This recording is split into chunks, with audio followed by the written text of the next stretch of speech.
Nah, di sini ada nomor 35. Sebuah benda ini kita pakai rumus di bab soal di bab 1. Di bab 2. Gerak. Sebuah benda, sebuah kendaraan bergerak ke kanan nih. Dia bergerak ke kanan selama 2 jam. Bergerak ke kanan selama 2 jam. Selama 2 jam. Kemudian dia bergerak ke kiri lagi. Dari situ dia belok, dia bergerak ke kiri tapi cuma 1 jam. 1 jam.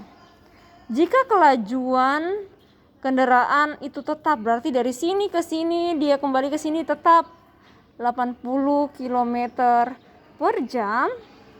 Ditanya berapakah perpindahannya? Ingat, perpindahan selalu tuh dari titik awal sini ke titik akhir sini.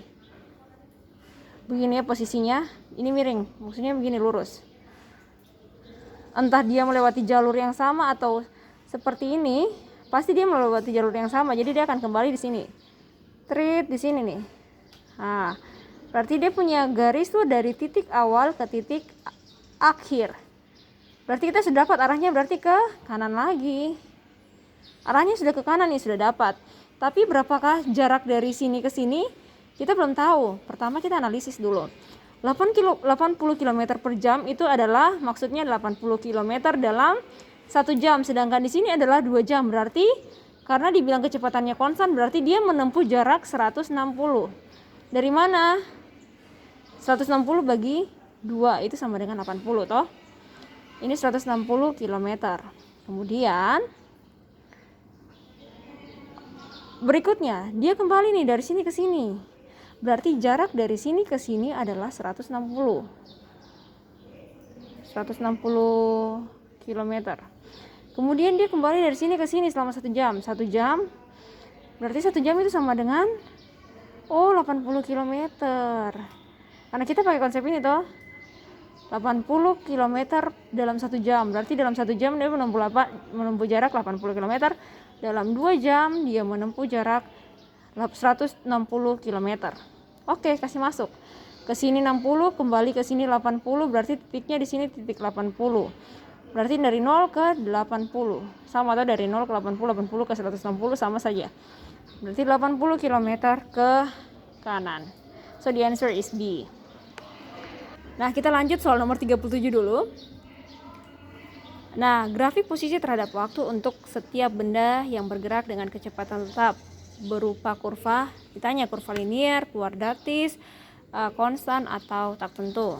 Tak tentu itu yang berarti sembarang.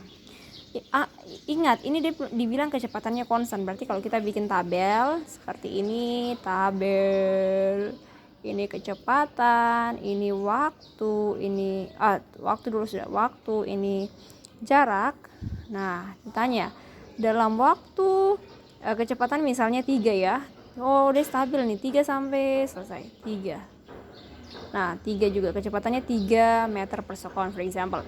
Nah, ditanya T-nya. Dalam waktu 0 itu berapa sih? Dalam waktu 1 detik itu berapa sih? Dalam waktu 2 detik berapa? Dalam waktu 3 detik berapa? Terus. Berarti ingat rumusnya. V sama dengan S per T. Atau S sama dengan V dikali T. S sama dengan V dikali T. V dikali T. Berarti 3 dikali 0. 0. 3 dikali 1. 3. 3 dikali 2. 6, 3 kali 3, 9. Oke, kita dapat ini. Sekarang coba kita bikin dia punya grafik kurvanya. Nah, tank di sini S, di sini T. Terhadap waktu toh. Nah, anggap saja di sini dia punya dari 0, 1, 2, 3, seterusnya. Kemudian 3, 6, 9 dan seterusnya.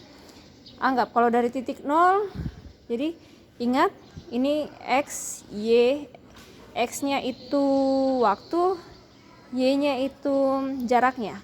Oke, ketika T-nya sama dengan 0, S-nya juga sama dengan 0. Berarti di sini. Ketika T-nya sama dengan 1 di sini, X-nya sama dengan 3. Oh, ketemu di sini nih. Oke, titiknya ketemu di sini. Ting ting ting. Ketika T-nya sama dengan 2, Y-nya sama dengan 6. Oh, 2 di sini nih. Ting ting ting ting, 6 di sini. Oke, selanjutnya. Ketika T-nya sama dengan 3, S-nya sama dengan berapa? Ting ting ting ting ting ting ting. Wah, di sini. Berarti kurvanya bentuknya seperti ini kurang lebih. Kalau kalian tarik garis lurus tuh sebenarnya ini bentuknya adalah kurva linier. Kalau kuadratik tuh modelnya tuh kayak begini nih. bisa di sini kah, terserah. Ini sumbu XY-nya bisa di sini, pokoknya bentuknya kayak begini. Ini kurva kuadratik ya. Seperti itu. Kalau menemukan soal seperti ini nomor 36, teruslah diketahui apa saja tuh. Masanya 250, M-nya sama dengan 250 gram. Kemudian meluncur dengan kecepatan atau sama dengan 0,2 kilogram. Kemudian benda ditahan oleh gayanya ada gayanya F sama dengan 0,5 Newton selama 3 detik, T-nya sama dengan 3 sekon. Hingga berhenti berarti ada kecepatan awalnya, ada kecepatan akhirnya sama dengan VT-nya sama dengan 0, berhenti toh. Yang ditanya adalah V-nya itu berapa, V awalnya itu berapa sih, ya itu yang ditanya. Ini yang ditanya sambil tulis tadi. Sudah, kalau sudah kayak begini, ingat ada rumus, ada impuls. Itu perubahan momentum, impuls perubahan momentum, di mana impuls itu adalah V dikali T. Perubahan momentum itu, nah karena dibilang perubahan momentum berarti P akhir, kita sesuaikan aja dengan yang di sini, akhir dikurangi P awal. V-nya berapa? V-nya di sini 0,5, T-nya di sini 3. PT-nya P itu rumusnya M dikali V. So M-nya sama kan? 0,25. Kenapa kurang?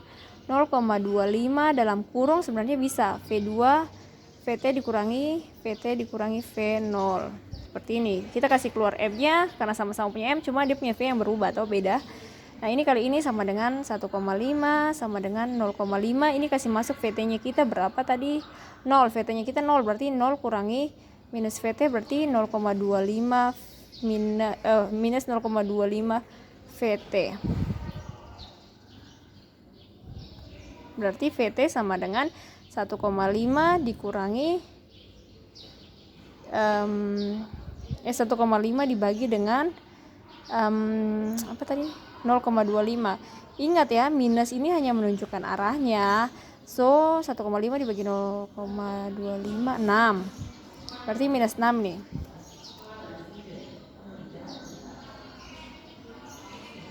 Kecepatan sama dengan minus 6 ini, berarti minus 6 meter per sekon. Per sekon saja, nggak pakai kuadrat. Nah, kalau sudah dapat kayak begini, ya sudah. Minus 6 ini hanya menunjukkan arahnya ya. So jawabannya itu ya sudah, V sama dengan 6. Jawabannya D. Oke, silakan belajar kembali.